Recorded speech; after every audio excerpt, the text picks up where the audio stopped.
What's up everyone, welcome back to another video in this little mini series that I'm doing. My name is 1am or Cassidy. I am just making these videos to share some of the knowledge and lessons I've learned along my music journey. And I've already covered split sheets, I've already covered royalties, so today I feel like it's right to cover copyrights. And again, I'm gonna keep this short and basically give you the information that I think is like essential to know. So basically, what is a copyright? A copyright is proof that you are the sole owner or creator of a piece of work. In this case, we're going to be talking about music, but when I say work, that's kind of like the copyright term. So if you get slipped up, just know that I'm referring to music. So the two types of copyrights that you need to be familiar with is called the musical work and the sound recording. The musical work is basically the underlining composition, the arrangement, the lyrics.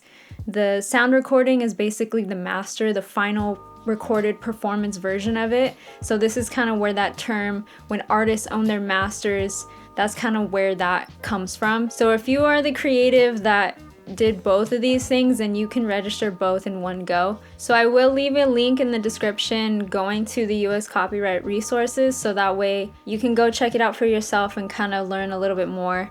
I'm definitely not a pro in this, I'm not a lawyer, I'm not a professional in this at all, so make sure you do your due diligence, go check out that information. So just know it is important for you guys to be familiar with this and to actually go ahead and copyright your work.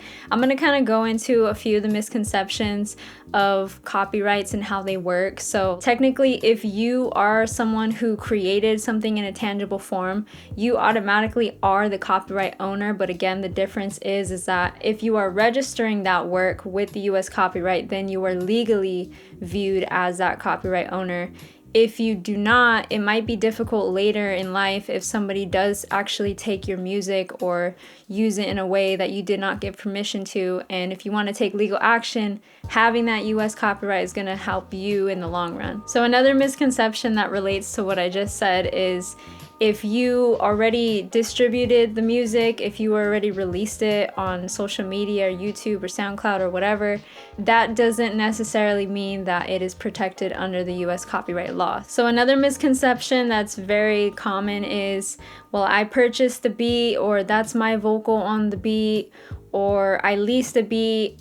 All of these different things do not necessarily mean that you own the copyright, unless it's like a work for hire, that's a whole different thing. So in all three of these scenarios, that's not typically the case that you own the masters, because again, it kind of falls down on what the agreements were when you first purchased that beat or started making the music. And unfortunately, a lot of these collaborations don't include agreements. So later in life, when things happen with the song, it blows up or this and that, nobody agreed upon who owns what, and then this is kind of where disputes can happen as well. So it's always a best practice to like obviously get those agreements and just get it down in writing, have it signed, have it dated of when, you know, this happened. And then if you go and want to register your music, then you kind of know more or less what type of copyright you can register with. So hopefully that gives you an idea, and hopefully it's not too complicated or hard to grasp. But remember that there's two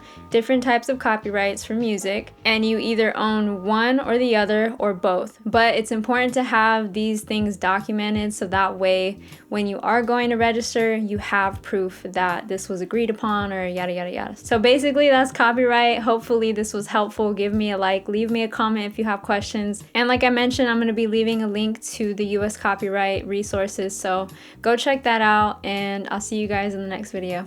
Peace.